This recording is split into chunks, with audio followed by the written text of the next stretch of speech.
Эфир Абхазского телевидения продолжается. Вы смотрите информационный выпуск Камши-Кушара. Здравствуйте. Сегодня в выпуске. Успешная реализация поручения главы государства как инструмент развития и повышения уровня жизни, мнение экспертов в нашем эфире.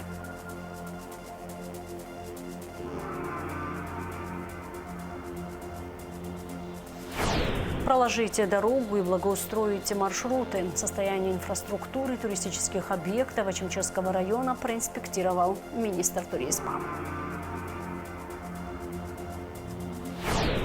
Уникальная возможность работать в медиасфере и получить новые знания. Открытая встреча с экспертами из Абхазии и России прошли в Сухуми.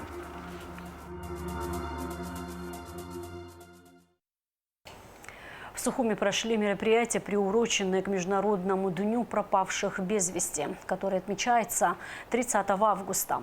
В парке боевой славы матери погибших защитников Отечества, ветераны войны, вице-президент Беслан Бигвава, депутаты, члены правительства и представители общественности возложили цветы к мемориалу и почтили память погибших воинов. Десятки семей в нашей стране до сих пор не располагают сведениями о судьбе близких людей. Они давно не питают надежды увидеть родных живыми, но жаждут хотя бы похоронить их останки, как того требуют обычаи. Во время войны без вести пропали не только бойцы, но и мирные жители. В их числе артисты, поэты, общественные деятели. День очень тяжелый. Это двойное горе для родителей, когда теряешь своих детей. Мы через 21 лет нашли своего мальчика. И сегодня он лежит здесь, среди всех ребят, которые погибли за свою родину. Моего дивера сын Вадим Лагвилава учился в аспирантуре в Минске. Но когда началась война, он свою учебу оставил, приехал и в мартовском наступлении пропал без вести. Это такая страшная трагедия, когда родители ищут своего сына. Война, она сама страшная, но когда в войне теряешь и не находишь, и длительное время, это 21 лет, немало времени ушло, но благодаря Красному Кресту и всей его команде, которая работала в поисках наших детей, я хочу им сказать большое спасибо. Они нашли нашего мальчика, и мы его похоронили с почестями, как он этого заслуживает. Прошло уже 33 года со дня окончания нашей отечественной войны народа Абхазии, но боль от прошедшей войны, она не утихает, потому что более 200 человек, по данным, были в этой войне числились пропавшими без вести. Сразу же после войны была организована государственная комиссия при президенте Республики Абхазия, которую возглавлял Утар Какали. Работа была тогда очень большая проведена, были составлены списки пропавших без вести. Но, как вы понимаете, что схемы захоронений были были сделаны грузинской стороной, потому что они и убивали, они и хоронили, и схемы захоронения абхазская сторона не имела. И вот в этом направлении очень большую роль сыграла и наша организация, которая неустанно ставила перед руководством страны, что поиск пропавших без вести надо начинать, и, конечно же, надо было начинать, чтобы два государства участвовали. Вы знаете, что более 2000 человек, оказывается, мы это уже в процессе этой работы узнали, были пропавшими без вести грузинской стороны здесь. Но мы считаем, что они должны похоронены быть у себя на родине, на своей территории. Поэтому этот поиск пропавших без вести интенсивно начался с 2010 года. И фактически с 2010 года мы отмечаем День пропавших без вести, этот международный день. Премьер-министр Владимир Дылба подписал распоряжение о выполнении поручений президента от 27 августа этого года. В распоряжении определены уполномоченные центральные органы государственного управления, ответственные за реализацию поручений, установлены контрольные сроки. Курирующие вице-премьеры в установленном порядке будут координировать работу министерств и ведомств. Аппарату правительства поручено ежемесячно информировать администрацию президента о ходе выполнения поручений. Успешная реализация поручений главы государства будет способствовать социально-экономическому развитию Абхазии и повышению уровня жизни населения, считают экономисты, научные сотрудники Института экономики и права Фрида Лазба и Ахра Аристава. Эксперты отмечают масштабность задач, поставленных президентом, и необходимость скоординированной работы правительства для их достижения. Кроме того, для достижения поставленных целей необходима активная поддержка общества и конструктивный диалог между властью и гражданами. В любом процессе управления очень важна не только постановка задач и целеполагания, но контроль и обратная связь. И вот я увидела, что всем дан сигнал, что все поручения, которые даны, эти поручения будут контролироваться, их исполнение, и, безусловно, наверняка будут делаться выводы в случае, если будут какие-то, может быть, отклонения от принятой программы действий. Это очень важно, потому что, безусловно, все это нацелено на то, чтобы повысить уровень благосостояния населения. По поводу курортов и развития туризма. Давно назрела необходимость в государственном регулировании более интенсивном, более предметном этой сферы. Это же, в принципе, основы нашей экономики. Энергетика, транспорт, сельское хозяйство. Это все то, что является основой нашей экономики. И, безусловно, государство должно быть непосредственным участником вот этих процессов. Невозможно сегодня развиваться без всесторонней внешнеэкономической деятельности. Вот. И, естественно, государство должно создать условия и для экономики, и для того, чтобы создать безопасность. С точки зрения менеджмента он делает совершенно правильные, обдуманные, научно обоснованные шаги. Более того, он в своем поручении, в своем речи, которое он сопровождал, давая поручение, он сказал, необходимо обратиться к помощи экспертов, специалистов, особо подчеркнул государствоведов. И я выражаю особую благодарность нашему президенту за то, что он фактически, засучив рукава, сам стал работать и дав сигналы всем тем, кто находится в этой системе государственного управления, которая ему подчинена, которая находится в его компетенции, что они тоже должны будут засучить рукава и работать. У нас доминировала внешнеполитическая повестка. Глава государства, озвучив поручение, то есть он озвучил основные направления своей политической деятельности, он сформировал внутриполитическую повестку. Теперь у нас баланс. Есть и внешнеполитическая повестка, и есть внутриполитическая повестка. Это крайне важно, так как это создает основу для широкого диалога в обществе, для того, чтобы мы сохранили свою свободу, свою независимость, сохранили свое место в мире. Нам нужен прорыв, нам нужен успех. И я рассчитываю на то, что новая внутренняя политическая повестка, то есть национальная повестка, будет способствовать диалогу в стране. А без диалога, конечно, решить такие вопросы будет крайне сложно, как справедливость, социальное расслоение, повышение доходов граждан, решить вопросы качества жизни нашего народа. И, конечно же, это очень диалог будет важен.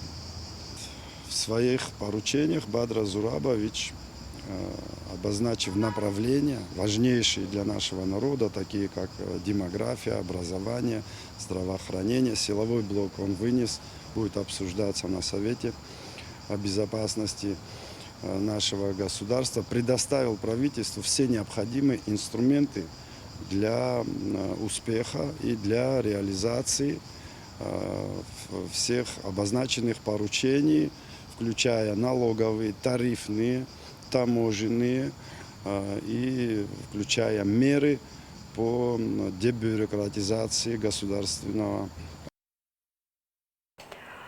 До 3 ноября должны быть представлены предложения по совершенствованию законопроекта об едином социальном налоге.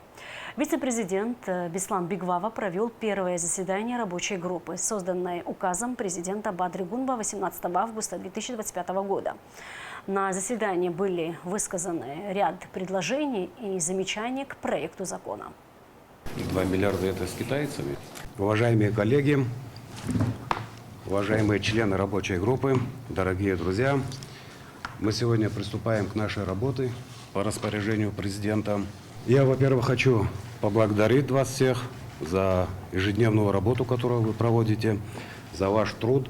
Уверен, что ваш профессионализм, ваши знания приведут к тому решению, которое будет наиболее приемлемо для нашего общества и нашей страны. Исполнилось 33 года со дня подписания итогового документа Московской встречи руководителей России, Грузии и Абхазии по прекращению огня и урегулированию грузино-абхазского конфликта. 3 сентября 1992 года в Москве состоялась встреча Бориса Ельцина, Эдуарда Шеварднадзе и Владислава Арцинова. Это были трудные переговоры, которые завершились подписанием итогового документа, предусматривающего прекращение огня, вывод грузинских войск, обмен военнопленными, обеспечение возвращения беженцев, которых к тому времени насчитывалось уже несколько десятков тысяч человек, возобновление деятельности органов власти Абхазии на всей территории республики. Но ни один пункт соглашения грузинской стороной выполнен не был. Военные действия на территории Абхазии продолжались. Московское соглашение вступило в силу 5 сентября в 12 часов, однако уже через 10 минут на Гагрском направлении начался обстрел позиции абхазских ополченцев войсками Госсовета Грузии с применением бронетехники. Крупное сражение развернулось и на Гумистинском фронте. Грузинская сторона применила тяжелую технику и авиацию, чтобы захватить город Гудаута и тем самым сломить сопротивление абхазских ополченцев. Однако совместные действия абхазской армии и добровольцев из Северного Кавказа остановили наступление грузинских войск. МИД Абхазии направил ноту МИДу Никарагуа в честь 17-й годовщины признания независимости республики. В этот день, 3 сентября 2008 года, наше стремление к построению свободного государства поддержал героический народ Никарагуа, знакомый со всеми испытаниями на пути к достижению независимости в лице своего великого лидера и большого друга Абхазии Даниэля Ортеги. Говорится в ноте. Министр иностранных дел Абхазии Олег Барцыц подчеркнул, что Абхазия заинтересована в дальнейшем углублении политического диалога и развитии полноформатного сотрудничества между странами. Глубоко убежден, что для этого существует весь необходимый потенциал, отметил Барцыц. В Краснодаре простились с заслуженным тренером Абхазии по баскетболу, кавалером ордена Ахтябша третьей степени Александром Банниковым. Почтить память тренера на панихиду приехала представитель Госкомспорта Абхазии Жанна Зантария. Александр Банников сыграл ключевую роль в развитии абхазского баскетбола. Он воспитал не одно поколение игроков и тренеров, стал автором книги «Спортивная слава Абхазии». А по его инициативе в 2002 году мужская сборная республики начала участие в чемпионате Южного федерального округа. Банников также был судьей баскетбольного турнира имени второго президента Абхазии Сергея Багапш, кандидатом педагогических наук, почетным мастером спорта Абхазии, заслуженным работником физкультуры России. Он удостоен почетных знаков Олимпийского комитета России. А на протяжении многих лет работал замгендиректора департамента по физкультуре и спорту Краснодарского края. Банников ушел из жизни 29 августа в возрасте 88 лет. Администрация президента Республики Абхазия совместно с командой Абхазии начинает презентацию проектов «Гостеприимная Абхазия» и «Новые медиа Абхазии» в районах республики. О том, где и когда пройдут презентации и с какой целью они проводятся, рассказал пресс-секретарь президента Алхас Чулокуа. Администрация президента объявляет о начале совместно с командой Абхазии презентации проектов «Новые медиа Абхазии» и «Гостеприимная Абхазия» в районах республики. Начинаем с Кварчальского и Гальского районов 4 сентября. Далее 5 сентября презентация состоится в Гулерипском и Ачимчирском районах. 8 сентября в Сухуме и Сухумском районе. 9 сентября презентация состоится в городах Новый Афон и Гудаута. А 12 сентября в Пицунде и в Гагре. И 18 сентября в Абхазском государственном университете. Гостеприимная Абхазия – это конкурс, направленный на развитие туризма, создание новых проектов в поддержку инициатив, способных содействовать развитию туристической индустрии, туристической привлекательности Абхазии. В этом конкурсе могут участвовать все совершеннолетние граждане нашей страны, как физические лица, так и юридические лица, предприниматели, студенты, все желающие внести свой вклад в развитие туризма нашей страны. А конкурс «Новые медиа Абхазии» – это конкурс, целью которого является развитие средств массовой информации Абхазии, повышение квалификации журналистов, блогеров, создание новых медийных проектов в Абхазии, тех проектов, которые будут популяризировать нашу страну, создавать привлекательный имидж для нашей страны. Основной целью проведения презентации этих проектов в районах для того, чтобы жители районов Абхазии, которые имеют желание принять участие в этих конкурсах, не остались в стороне. Представители команды Абхазии, администрации президента детально расскажут о целях и задачах реализации этих проектов. Мы призываем всех, кто имеет желание реализовать себя, активно принять участие в этих конкурсах. Открытая встреча с экспертами в медиа из России и Абхазии под названием «Новые медиа. Ключ к успеху» прошла на площадке ГУМа в Сухуме. Спикерами были известный абхазский режиссер Тимур Таня и эксперт по нейросетям Михаил Неустроев. Мероприятие провела команда конкурса «Новые медиа Абхазии». Что нового и интересного узнали участники, расскажет Аэлита Арутюнян. Секреты успеха в медиа, создание контента с абхазским колоритом, секреты использования нейросетей в медиапространстве. Такие необычные, но, несомненно, полезные знания получили участники встречи. Я предварительно просматривала список спикеров и темы, которые будут представлены на обсуждение. И, конечно же, меня больше всего привлекает тема использования искусственного интеллекта в сфере медиа, поскольку я сама непосредственно работаю в этой сфере. И, конечно же, считаю это максимально важным, необходимым современным направлением, которое нам всем нужно осваивать. Нам, я имею в виду, в частности, медийщикам. Полученные знания я планирую применять и продвигать в своей сфере деятельности. То есть я планирую развиваться сама как СММщик. И мне бы хотелось в плане СММ в социальных сетях продвигать культуру, язык и наши национальные ценности. Пресс-секретарь президента Абхазии Алхаз Чолокуа поприветствовал собравшихся от имени президента Республики Абхазия и от имени администрации президента. Дорогие друзья, уважаемые гости, позвольте поприветствовать вас от имени президента Республики Абхазия Бадри Зурабовича Гунба, от имени администрации президента. Инициированный в конце этого лета проект «Новые медиа Абхазии», который получил поддержку президента Абхазии Бадри Гумба и первого заместителя руководителя администрации президента Сергея Кириенко. Проект находится уже в активной фазе его реализации. Сегодняшнее мероприятие – это тоже начало очередного, очень важного этапа в реализации данного проекта. Благодарим всех, кто участвует в этом проекте, всех, кто занимается реализацией, принимает активное в этом участие. С приветственным словом к участникам обратилась заместитель генерального директора АНО «Диалог», основатель мастерской новых медиа.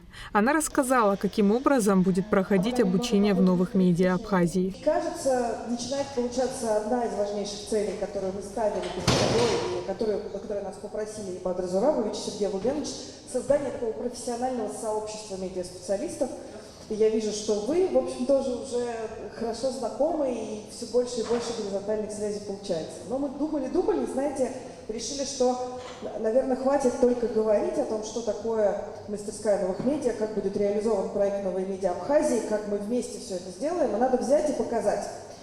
И провести такую, ну что ли, демо-версию того, что будет ждать тех самых 50, а может быть и чуть больше счастливчиков, которые успешно пройдут конкурсный отбор и окажутся участниками программы обучения «Новые медиа Абхазии». Вот сегодня немного приоткроем завесу тайны, покажем, как это на самом деле происходит, в чем заключается магия обучения тех программ, которые мы создаем, и как они работают, и что они в первую очередь дают. Тимур Тания, актер и режиссер, рассказал, как превращать язык, музыку, кино в уникальный контент, оставаясь при этом самим собой. Помимо кино и эстрады есть еще масса других инструментов, есть блоги, есть сегодня открываются, я не знаю, чуть ли не каждый день платформы разные, которые нуждаются в хорошем контенте, и поэтому возможностей сегодня развиваться в этом направлении намного больше, чем, допустим, когда мы начинали.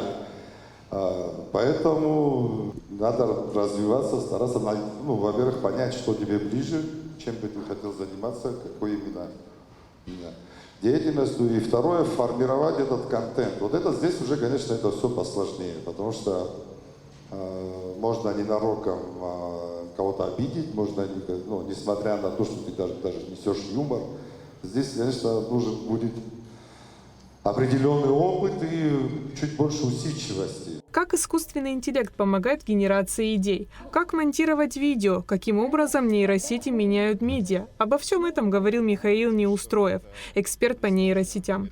Участники внимательно слушали спикеров, запоминая каждое слово, ведь эти знания наверняка пригодятся в будущем.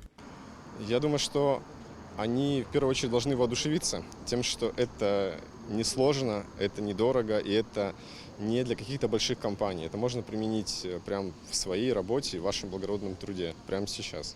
Я думаю, что это сильно повышает уровень вообще медиа в стране, регионе, отдельных локальных местах. Поэтому все, кто посещает такие мероприятия, они, безусловно, будут на шаг, а может даже на несколько впереди остальных медийщиков. Попасть на открытую встречу можно было по предварительной записи онлайн, ответив на несколько вопросов. Количество мест было ограничено. Напомним, интенсив «Новые медиа. Ключ к успеху» провела команда конкурса «Новые медиа Абхазии», куда все еще открыта регистрация до 15 сентября. Это интересный и полезный конкурс для медийщиков. Аэлита Аручинян, Давид Хашик, Абхазское телевидение. Два села Чемчирского района свяжет асфальтированная дорога. Протяженность Утапской пещеры вырастет на 2 километра. Развитие инфраструктуры к туристическим объектам района и благоустройство маршрутов стало основной целью инспекции Министерства туризма. Репортаж Гунды Шоуа. Восточная Абхазия богата уникальными архитектурными, историческими и природными достопримечательностями. Туристическая индустрия здесь не так развита, как в западной части страны. Тем не менее, район привлекает туристов, количество которых за последние несколько лет заметно увеличилось. Особое внимание уделяется созданию комфортных и безопасных условий для туристов, что, как ожидается, окажет положительное влияние на экономическое развитие района. Первым объектом посещения стала Утапская пещера, известная своими впечатляющими сталактитами, сталагмитами, а также подземным озером. Инспекция оценила состояние инфраструктуры вокруг пещеры, включая подъездные пути. Утапская пещера давно широко известна за пределами Абхазии, но мы, в свою очередь, пытаемся всегда сделать так, чтобы еще большее количество туристов привлечь для того, чтобы они посещали такое красивое место. Для того, чтобы привлечь, безусловно, время идет. Нам нужно благоустраивать территорию, надо сделать удобные подъезды, удобную, комфортную среду создать для гостей наших, которые приезжают сюда. По этой причине мы сегодня здесь. Вы видите, на этой поляне соседний скот собирается. Конечно, это недопустимо. Вот мы разговариваем сейчас, проводим замеры по ограждению, говорим о том, что надо, провести в порядок дорогу, которая подводит в пещеру, благоустроить территорию, в том числе внутри пещеры, как я и говорил ранее. Сама пещера сегодня открыта всего 500 метров. После того, как, надеюсь, проведем эти работы, там еще 2 километра откроется. В итоге гости будут посещать, и весь маршрут будет составлять 2,5 километра. Откроются новые залы, новые красивые места, которые, конечно, будут интересны нашим гостям.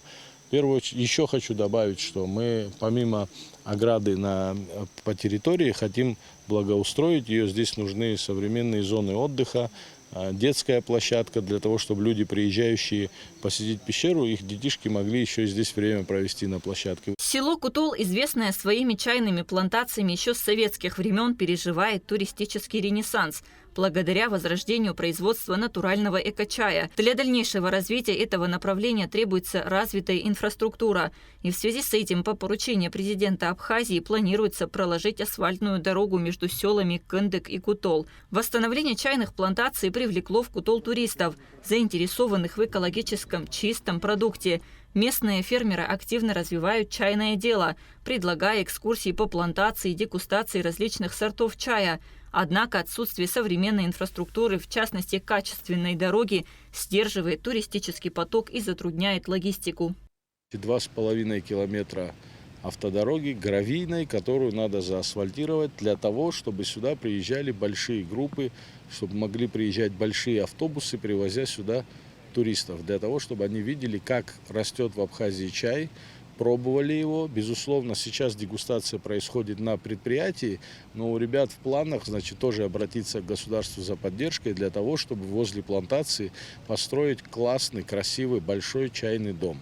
Для того, чтобы дегустация проходила прямо на плантации. Вот такой чайный дом тоже должен здесь появиться. Еще раз повторюсь, по поручению президента мы вот выезжаем в места интересные для туристов, привлекательные для туристов и смотрим, что надо сделать в плане благоустройства, какие инженерные работы, какие инфраструктурные работы. Здесь конкретно речь идет об асфальте. В ходе поездки министр туризма встретился с местными предпринимателями для обсуждения перспектив развития отрасли. Встреча позволила выявить основные проблемы, с которыми сталкиваются представители туристического бизнеса в районе. Кунда Шоуа, Рамо Камки, Абхазское телевидение. Более 10 тысяч водительских прав российского образца выдали в Абхазии с 14 апреля. Всего за это время принято 11 908 заявлений, рассказал начальник ГАИ Абхазии Дамей Авицпа. По 368 заявлениям поступили отказы. Они связаны с тем, что при наличии внутренних российских паспортов заявители предъявляли только загранпаспорта. Также в выдаче удостоверений в Абхазии отказывают гражданам, ранее получившим их в России. Они должны менять права на общих основаниях. Абхазский боксер Нестор Джанба представит нашу республику на вечере профессионального бокса в Екатеринбурге. Участие спортсмена в соревнованиях стало возможным благодаря общественной промоутерской организации «Пснебокс», учрежденной чемпионом России Баталом Чежия, который, кроме того, стал официальным менеджером профессионального бокса России. На должность главного тренера Пснебокса назначен мастер спорта Абхазии по боксу Саид Смыр. На вечере профессионального бокса в Екатеринбурге, который состоится 6 сентября, Нестор Джанба выступит под абхазским флагом. Я всю свою жизнь посвятил боксу, и большую часть своей карьеры я занимался именно профессиональным боксом. И, честно сказать, сталкивался с многими проблемами в виде организации боев. Никогда не было условий, к сожалению, у нас в республике для прохождения подготовки к профессиональному бою. Поэтому вот в связи с этим, как только я получил лицензию менеджера профессионального бокса России, я решил развивать спорт у нас в республике, так как об этом всегда, грубо говоря, мечтал, к этому шел. Пока занимался и боксировал сам, был полностью в спорте. Теперь хочется также остаться в спорте, заниматься тем делом, которому посвятил всю свою жизнь. И в связи с этим, как только образовалась общественная организация, я предложил, так мы посоветовались и решили, что Смыр Саид будет главным тренером. В кратчайшие сроки в планах отправить Саида на повышение квалификации, именно работы с профессиональными боксерами, потому что любительский бокс и профессиональный бокс кардинально отличаются. Поэтому вот если будет работать организация, и, естественно, мы хотим повысить уровень профессионального бокса в стране. Чтобы повысить уровень, должны быть квалифицированные специалисты. Слава богу, у нас есть спортсмены. Как раз вот 6 сентября Джамбо Нестор будет представлять, естественно, в первую очередь нашу республику, второстепенно нашу промоутерскую компанию, общественную организацию «Апсны Боксинг». И он примет участие в вечере профессионального бокса в Екатеринбурге, в Международном вечере профессионального бокса. Просьба ко всем поддержать нашего спортсмена. Уверен, что он проявит себя с хорошей стороны. И у меня, как у менеджера, на Нестора большие надежды.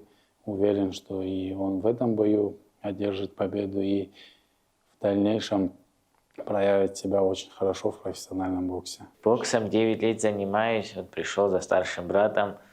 Много имею боев, турниров много провел по любителям, мастер спорта России. По профессионалам уже тоже давно хотел попробовать себя, вот сейчас такая возможность появилась. Настрой отличный, боевой. Для меня очень важно то, что я вот могу на международном вечере бокса в Екатеринбурге боксировать под своим флагом. Часть Сухума останется без воды 4 сентября. С полуночи до 20:00 подача воды будет прекращена в связи с ремонтными работами, сообщили в водоканале. Без воды останутся массив Гумиста, Новый район, улица Эшба и Адыгейская, Старый поселок, район ЖД вокзала. В центральной части города давление воды будет низким. А сейчас расскажем о погоде в ближайшие сутки. В четверг, 4 сентября, в Абхазии ожидается облачная погода с прояснениями. Местами ночью, утром дождь, гроза. Температура воздуха ночью плюс 18-23, днем плюс 22-27. Температура морской воды плюс 27 градусов. На этом наш выпуск завершен. Всего вам доброго. До встречи в эфире.